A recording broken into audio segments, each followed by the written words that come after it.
Hello, so I'm going to be reading you Buffalo Bird Girl today by S.D. Nelson. And you might hear some tippa-tappa in the background. That's Miss Sophia. She's playing with her ball, so hopefully it won't be too distracting. And my plan is that I'm going to read the page and then show you the picture because they're beautiful pictures and I want you to be able to see them. So as we start off, in just a moment I'm going to show you the inside cover where it has this map. And it has a key that's going to tell you where the permanent villages are, where the temporary villages are, where the United States forts are, and other things. So let me get this, and I'm just going to skadoodle that away. So pretty cool. But what a fun way to start it off with the map.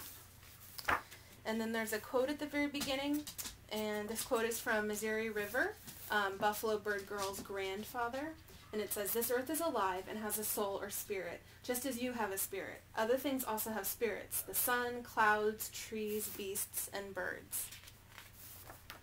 Okay, so throughout this there are going to be some primary sources or quotes from the people from that time period, and so this is going to start us off with one. "I was born in an earth lodge by the mouth of the Knife River, in what is now North Dakota, 3 years after the smallpox winter."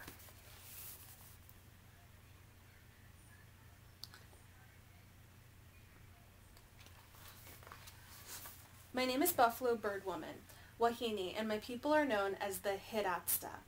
When I was young, they called me Buffalo Bird Girl after a little brown bird that lives on the prairies of the Great Plains.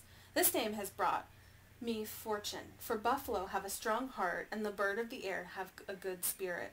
In my life I've seen beautiful things and I've lived through hard times. When I was 6 years old, a terrible sickness called smallpox set upon my people with a fury.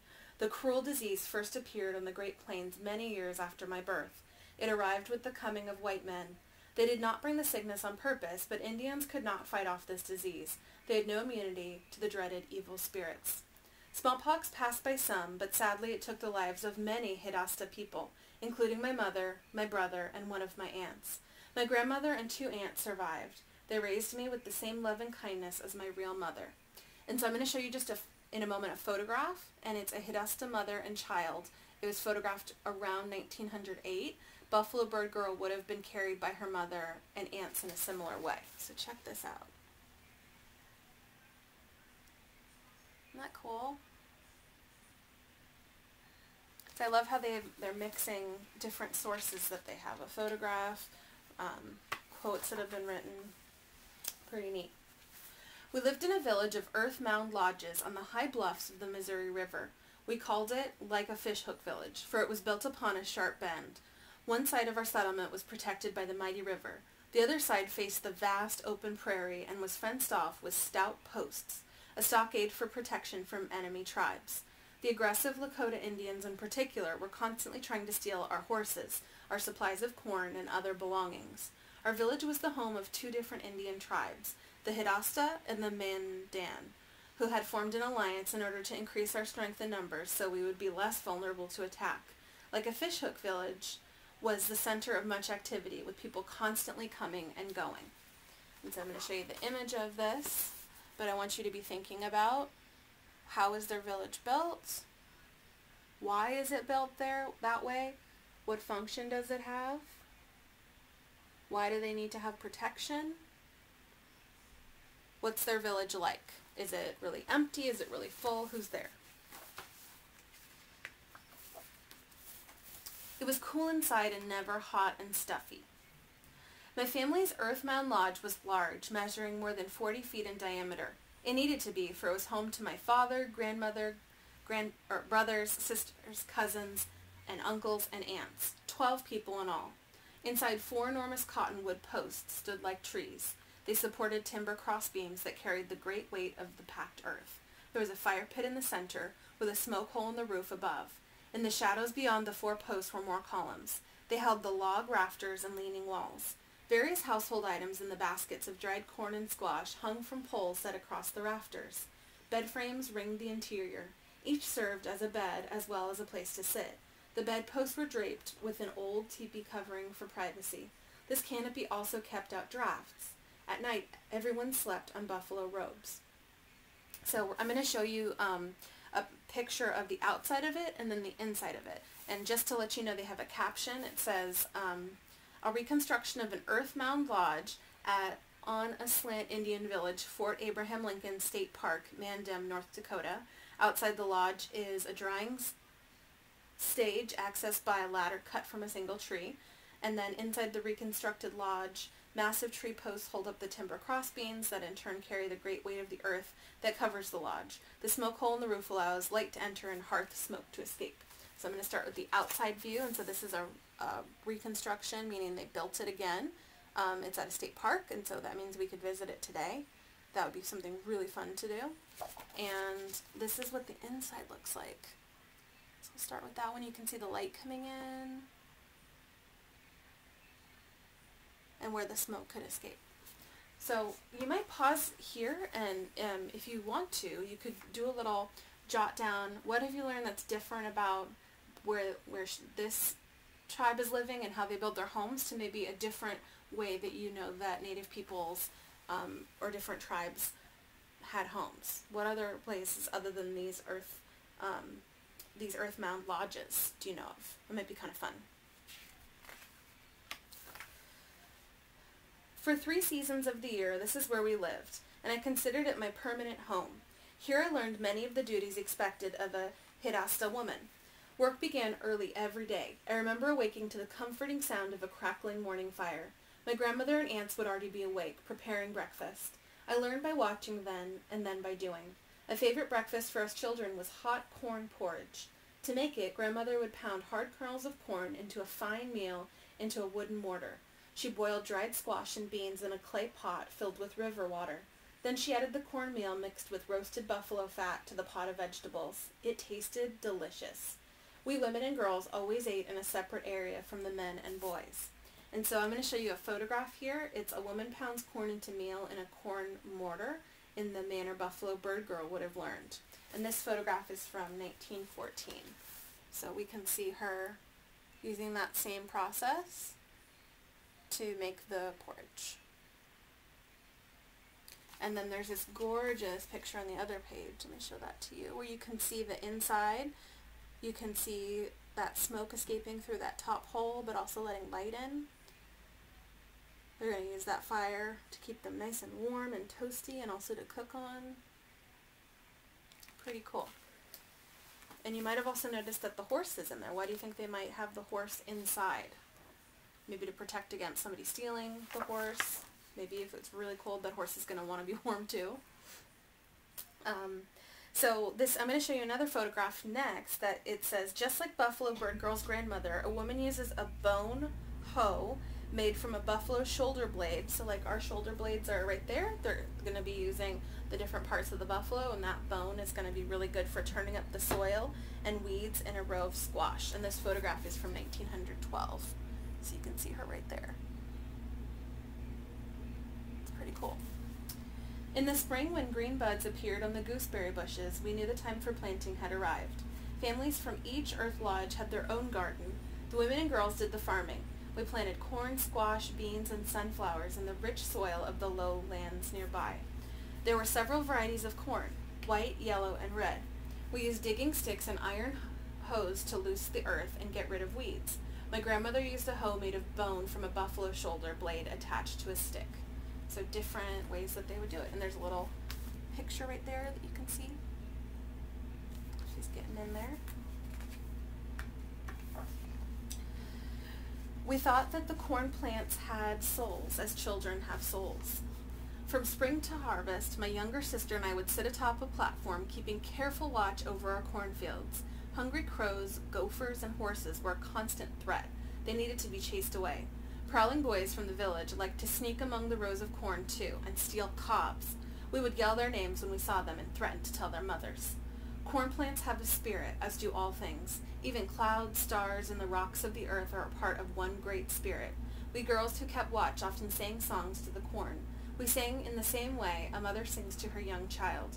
We believed the corn plants enjoyed listening to our songs. And so you can see how they have that little higher place that they can sit to see and guard and sing. You can see that. When I went to the Powhatan Recreated Village in Jamestown, Virginia. It was pretty neat because they had a garden that they planted in the style of that tribe, the way that they would have, and then they also had a raised area, and it was the way that that one was built had a little covering so that they could have shade while they were, looking out over the garden, and I thought that was a really good idea. But neat how it's like a whole effort to keep, the little boys out and also the animals. The men did the hunting. They sought buffalo, antelope, deer, and other large animals. The boys hunted small animals such as rabbits and birds, such as grouse and ducks. Removing hides or skinning was a task we all shared. The women would prepare and cook the fresh meat for everyone to enjoy. They would slice up the remaining meat and dry it on racks outdoors. Rising smoke from the fire helped cure and preserve the meat, so it would last a long time. The women also scraped and tanned the animal hides. They used the prepared skins to make clothing and teepees. Like other tribes on the prairies, we needed teepees whenever we traveled. The women even made the bull boats used for river travel, out of bent willow saplings and rawhide. All of these things I learned by watching and then doing. So what are the two different types of shelter that they use? We have the lodges, the earth mound lodges, and then also teepees. And the teepees are going to be when they're moving, when they need to be able to quickly pick up and move, whereas the earth mound lodges are going to be more permanent. Friendly tribes such as the Crow and Shoshone regularly visited our village. They traded horses for our corn. White fur traders came into our country too, seeking animal furs, especially buffalo hides. For these, they would trade us supplies that we desired. They built a trading post near our village and called it Fort Berthold. It was exciting to see steamboats come upriver and unload items to trade. To us, the white man's goods, kettles, guns, metal knives, iron, hose, and sugar were wonderful new luxuries. Sometimes I was allowed to go into the fort. There I would see colored glass beads, metal cooking pots, and colored fabric, as well as the different people, missionaries, settlers, gold seekers, and soldiers. Their strange hats and clothing with buttons seemed marvelous. Even the language they spoke while bartering was a curiosity. Hirasta and Mandan men began hunting buffalo for trade. They killed more than I imagined possible. At the trading post, buffalo hides were heaped in piles like mountains. We received goods such as metal tools, rope, and coffee, and the men were given liquor. We were told that the hides were sent downriver, then back east to be processed into leather goods. So, we mentioned coffee. I've got to take my sip of coffee. And then let me show you, there are two pictures here. One is a photograph in 1865 of Fort Berthold, where Buffalo Bird Girl and her family and fellow villagers went to trade goods. The other is just a beautiful picture I want to show you. So let me zoom in. Right. There is the fort. Okay, and then here's the picture of all the different goods that she would have been seeing.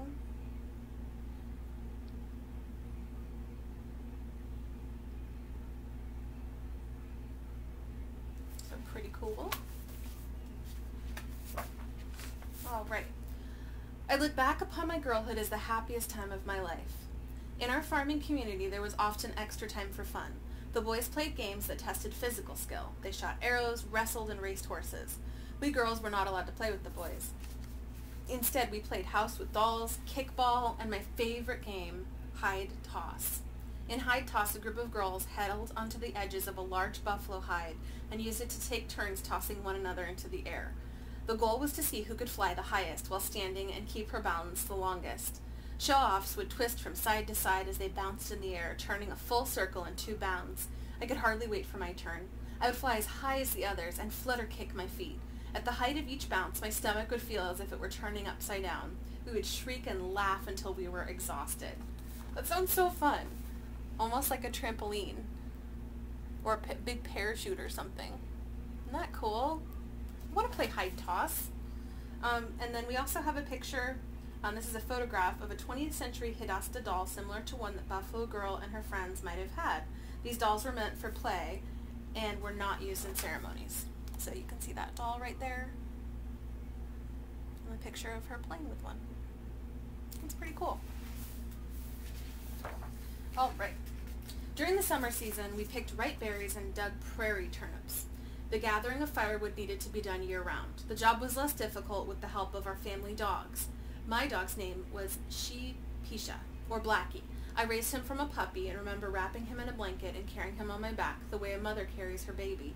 When he was old enough and strong enough, he joined the other family dogs in hauling firewood. Just as my grandmother had taught me, I rigged my dog with a harness, 2 long poles, and a cross frame called a travois? I'm not sure if I'm saying that right. We had to travel quite some distance with our dogs in order to reach the wooded areas along the river. Men would accompany us to watch for enemies. Once there, we chopped dry tree limbs and driftwood with iron-headed hatchets. We tied armloads of firewood onto our dog's travois, but never more than a strong dog could pull.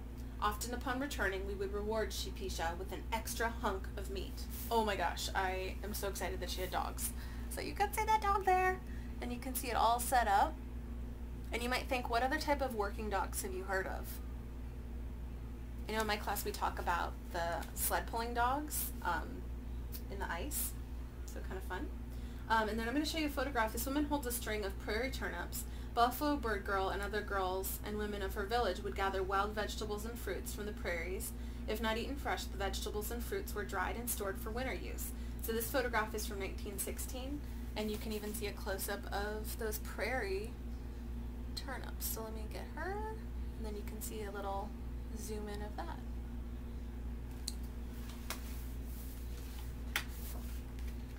Suddenly there came a sound, paw, paw, paw, as of guns, and a woman screamed. One summer the Lakota attacked in broad daylight. 30 mounted men came yelping over the ridge. Paw, paw, paw, they fired their guns. The horse thieves had come for more than just corn. They wanted slave women and children too. My sister and I shrieked as we ran from our platform in our cornfield. Other women and children ran, crying towards the village. A painted Lakota horseman with an eagle feather headdress galloped along the edge of our cornfield. A young Hidasta guard named Red Hand was ready and charged his horse to meet the enemy. The Lakota launched an arrow into the air. The shaft struck Red Hand's horse in the neck, and it fell beneath him. But brave Red Hand landed on his feet. He raised his rifle, took steady aim, and fired. Immediately, the Lakota brute slumped forward and dropped his bow. His pony turned in retreat. Yelping Hidasta and Mandan warriors seemed to appear from everywhere to repulse the attack. The Lakota quickly realized that they were greatly outnumbered. They had no choice but to flee. Our warriors gave chase. So we have a painting of that scene.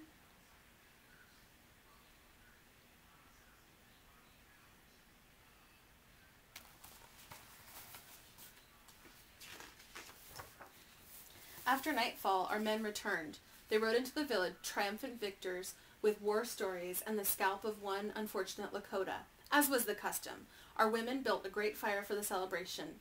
Everyone painted their faces black and joined in the traditional scalp dance. It was a joyous party that lasted late into the night. Ooh, this picture's so pretty. Okay, let me get in there. I love how you can see that it's at night. Very cool.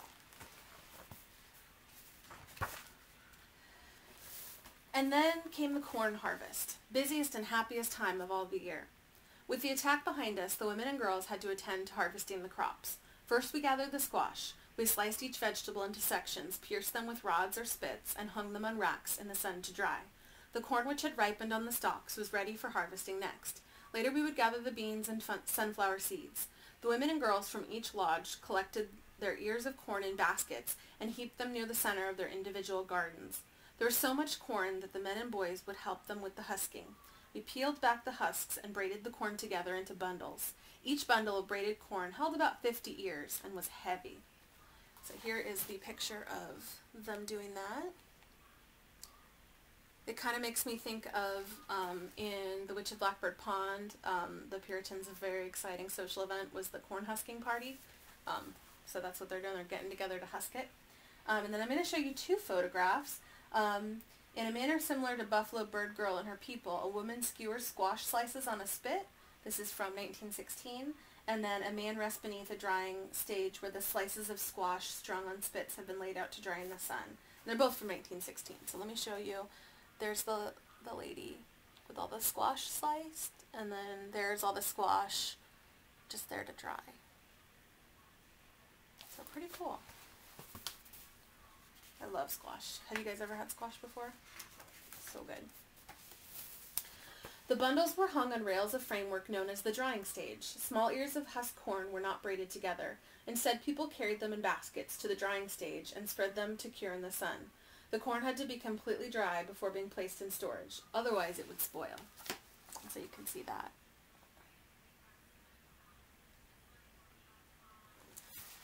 The women and older girls separated the dried kernels from the small, loose cobs in the process called threshing. The threshing was done in a tent beneath the drying stage.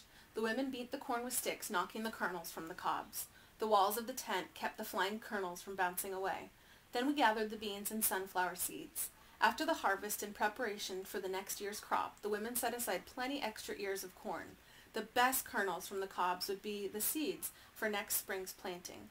We saved the ripest and best colored seeds from our squash beans and sunflowers as well. So instead of, when I need to plant something in my garden, I go to the store and I get little packets of seeds. That's probably what you do. But they're getting their seeds how? What are they doing? They're choosing the best kernels or the best seeds that they have, and then they're saving those so they can plant them. We hung some bundles of braided corn in the family lodge for immediate use. We also kept some stacks of threshed corn. But much of our dried corn, squash, and beans was stored in underground chambers called caches.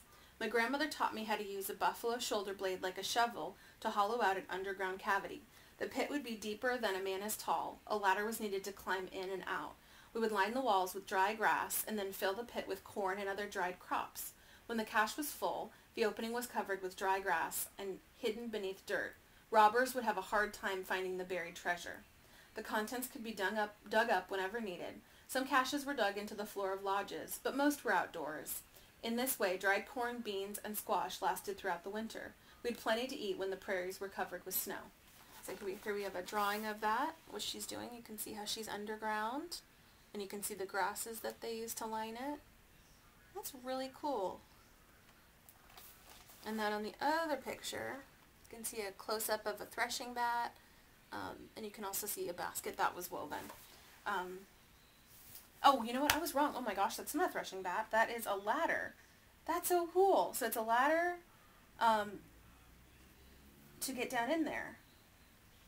So let me go a little closer so you can see it, because I thought it was a bat, but check out all those little notches in there. Wow, that's really cool. Okay. With a little ochre and buffalo fat, I painted my cheeks a bright red.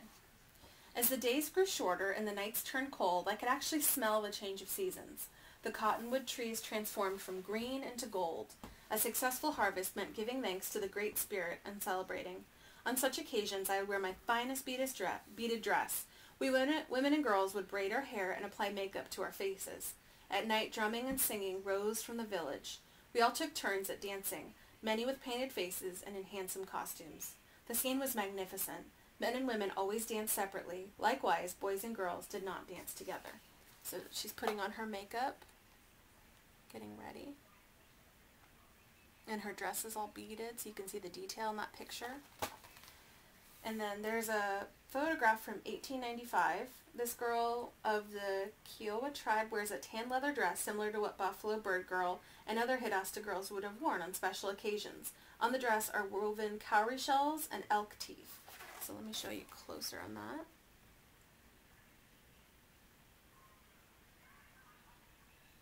If I go a little closer, you can see all the little cowrie shells on the top, like those curly shells. That's so neat. I bet they made a neat sound when they moved dancing with a little tinkle sound. We all wore winter moccasins, fur-lined with high tops. Winter on the Great Plains can be merciless. For this reason, my people did not live upon the exposed banks of the Missouri River year-round. The river iced over and remained frozen like rock for months. With the onset of the cold winter months, we vacated like a fishhook village and moved to the wooded lowlands. Everyone in the village packed up the stores of food and other belongings. We lashed everything in bundles onto travas, which were pulled by a horse and dogs. The bottomlands were thick with trees and offered some protection from the brutal blizzards that howled across the prairie. There was also a better supply of firewood. Each winter we selected a new location to build our temporary winter lodges. When our food supplies ran low, some of our people returned to Like a Fishhook village to gather corn and dried vegetables we had buried in the storage caches. This way we were never hungry. So they're changing where they live so that it's a better location for that cold winter, but they've got those stores that they had buried and they could go back and get them. Oh, just got a paper cut. And so I grew up, a happy, contented Indian girl. With the end of each winter, the sun traveled higher in the sky and warmed the earth. The thick ice on the Missouri River began to thaw and break up. Migrating geese flew northward in great waves that filled the sky. Their thrilling song assured us that spring was coming. All the Hidatsa and Mandan people knew then that it was time to return to Like a Fishhook village. Our world was constantly changing. Raids from the warring Lakota tribe continued. Steamboats arrived frequently during the summer, bringing more white men to our village. Another tribe known as the Arikara decided that they could not survive alone. Smallpox and the warring Lakota had taken too many of their lives. We welcomed them into Like a Fishhook village. In spite of the outside pressures, we continued to live close to our Mother Earth and to follow her ways. We watched and listened for the changing of seasons. And so here's a picture of that. Why is the other tribe joining them? Okay.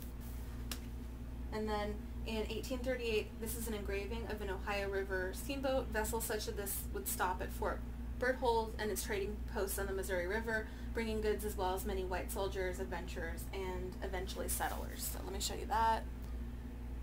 Another steamboat. Okay. I am an old woman now. The buffaloes and black-tailed deer are gone, and our Indian ways are almost gone. Sometimes I find it hard to believe that I ever lived them. So, Buffalo Bird Woman, this photograph was taken in 1910 after she and the other villagers had been moved to the Fort Berthold Indian Reservation. So we have a photograph there.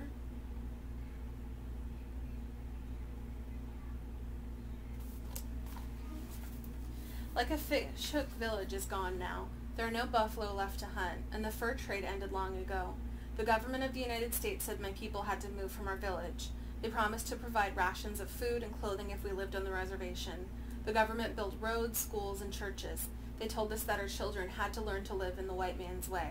So we Hidatsa, as well as the Mandan and Arikara people, gave up our round earth lodges and began living in square cabins on Fort Berthold Indian Reservation.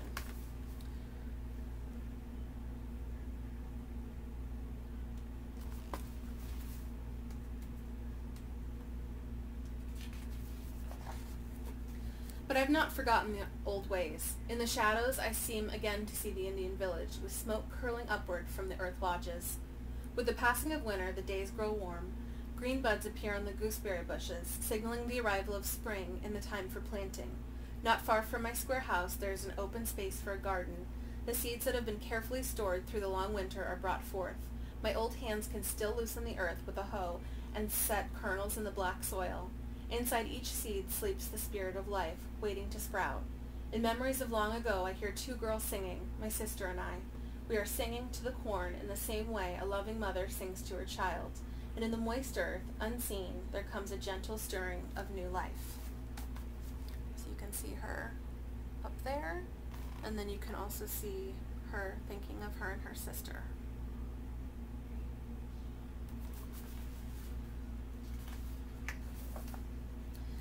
And that is the end, but then there's an author's note at the end of it that I want to read to you guys. It's definitely about 3 pages long. So here we go. Author's note, my story.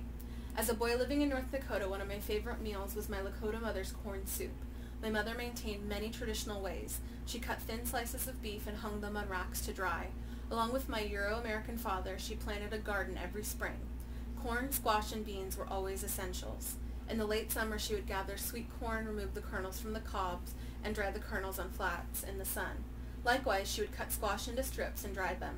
Months later, in the middle of winter, she boiled the delicious soup, my favorite, using these ingredients. With her, we kids gathered choke cherries in late summer and mashed them into a pulp to make cherry syrup. My mother also made wasna, a pemmican pounded dried meat mashed together with tallow, and wajapi, berries mashed together with sugar and cornstarch. In autumn, we would gather ripe plums, like Buffalo Bird Girl. We also dug wild turnips in midsummer on the Dakota prairies. Sometimes we would use traditional digging sticks like hers. Frankly, a steel-headed shovel really worked the best. The turnips were braided into hanks and hung to dry. They kept throughout the winter and added a special earthy flavor to the corn soup. An Indian Girl Story. Buffalo Bird Girl, Wahinihi was among the very last of the Hidatsa to live in the old ways of her people. With her hair turning gray, she grew concerned that the customs of the Hidatsa were vanishing and would be forgotten. Fortunately, in 1906, she was introduced to Gilbert Wilson. It seems destiny had called these two people together. Wilson, an anthropologist, had traveled westward seeking to record any vestiges of traditional life amongst Plains people. With a generous heart, Buffalo Bird Woman shared the fascinating details of her youth. Wilson wrote down everything he was told. Their collaboration resulted in the publication of remarkable stories, the hallmarks of which include Buffalo Bird Woman's Garden and Wahinihi, an Indian girl story told by herself to Gilbert Wilson. The Hidatsa story. By the year 1100 CE, the Mandan people had established several farming communities along the upper reaches of the Missouri River, in which was present-day North Dakota. The Hidatsa followed. By 1500, the two distinct tribes with different languages and customs lived as neighbors. Their total population numbered in the thousands. In the late 1700s and then again in the early 1800s, smallpox struck, with devastating results. At the same time, their enemy, the fierce Lakota, made constant war with them. In the 1840s, weakened and vulnerable, the Hidatsa and Mandan consolidated and escaped northward, where they established like a fishhook village. Later they were joined by the Arikara, whose number had also diminished for similar reasons. Most of the other tribes that lived in the Great Plains were hunters and gatherers. They hunted buffalo, deer, antelope, and other game. Likewise, they gathered prairie turnips, berries, plums, and other wild edible plants. Each tribe was unique, with names like Crow, Lakota, Sioux, Cheyenne, and Assiniboine. I don't think I'm saying that right. All of them were nomads, or wanderers, who lived in teepees. Their primary source of food was the buffalo or bison, which constantly moved in search of forage. The nomads followed the great herds entirely on foot. Interestingly, the wandering people did possess one domesticated animal, the dog. It was an animal they depended upon when they moved from one encampment to another.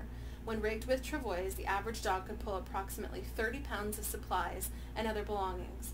Dogs even dragged the long poles used for supporting teepees. The Hidatsa, Mandan, and Arikara, however, were both hunters and farmers. They often made forays into the Great Plains where they hunted game, but unlike the nomads, they lived in established settlements. Archaeologists called this way of life Plains village tradition. The Indians became renowned for their success as farmers. They cultivated corn, beans, squash, and sunflowers. In fact, the Hidatsa and Mandan grew a considerable surplus of crops that they stored as a food source to be used during long winters on the Great Plains. The surplus of agricultural foods created by burgeoning trade system for the Plains village people, the nomadic tribes regularly visited the Hidatsa and Mandan to trade meat, leather goods, and other useful wares for dry corn, dry squash, and the like. This trading network expanded with the coming of the Euro-Americans. The traditional way, the Hidatsa lived as close to their natural world as is humanly possible. The earth mound lodges made from dirt and timbers became part of the earth itself. All their tools and weapons were made from stone, bone, wood, animal skins, and other natural materials. Every aspect of their existence was bound to the changing seasons and the fundamental ways of Mother Earth. The Hidatsa believed that everything in the natural world has a spirit. Four-legged creatures, winged beings, green growing things, little creepy crawlies, and we two-legged beings. Even the stars and clouds, the rivers, the stones of the earth had a soul. Everything in creation was interconnected and part of the Great Spirit. Women and men had distinct roles. Some of these gender-specific duties and expectations are explained in this story. These roles provided cohesion in the family and larger community. At the heart of the natural world, there is both beauty and conflict. The Hidatsa sought to live in accord with this fundamental paradox. At times they intended to live in peace with their neighbors. But let there be no doubt, the Hidatsa were a warrior society. The men gained respect and status by demonstrating fierceness in battle. They protected their people from the Lakota and other enemy tribes who regularly raided their villages. Sometimes Hidatsa men initiated attacks and rode against the Lakota. Like their enemies, they admired a man who could prove his cunning and courage by successfully stealing horses and striking or killing an enemy. As a result, the state of constant conflict existed between the Hirasta and the Lakota. Clash of cultures. When the Euro-Americans appeared on the Great Plains, they brought permanent changes for all Native Americans. In 1941, whoa, that was totally the wrong date, Mrs. Daly, yikes. In 1541, traveling north from Mexico, the Spanish conquistadors made contact with tribes on the southern Great Plains. They brought horses that, in time, would forever change the lives of all Plain Indians. Pierre Gaultier de Varennes, Sieur de la Vendrée, I totally said that right, a French trader from Canada, first visited the Mandan villages in 1738. There's no confirmed documentation that he encountered the Hirasta who lived nearby. Later, other fur traders followed, and by the 1780s, they had established sustained contact with all the horticultural tribes in the Missouri River.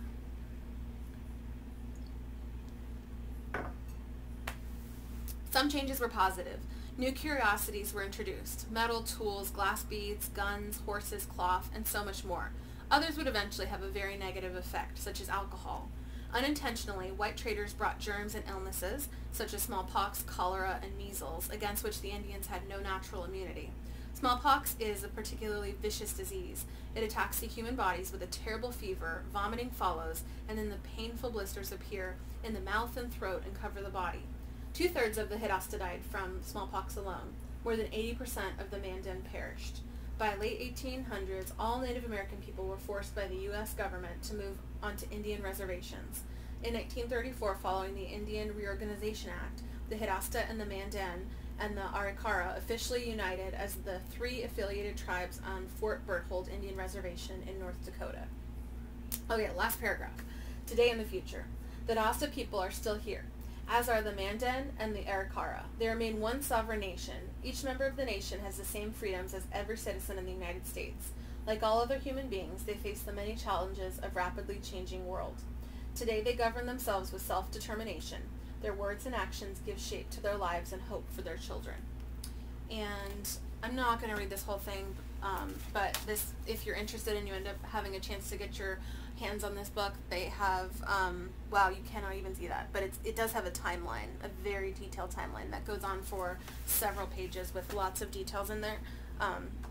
And I love it because, well, not only do I just love a good timeline, but I really like that it goes through and it's telling us all the different groups of people that met, what the beliefs of those people were as they met them. It's going to talk a little bit about Louisiana Purchase, Manifest Destiny, all that kind of stuff.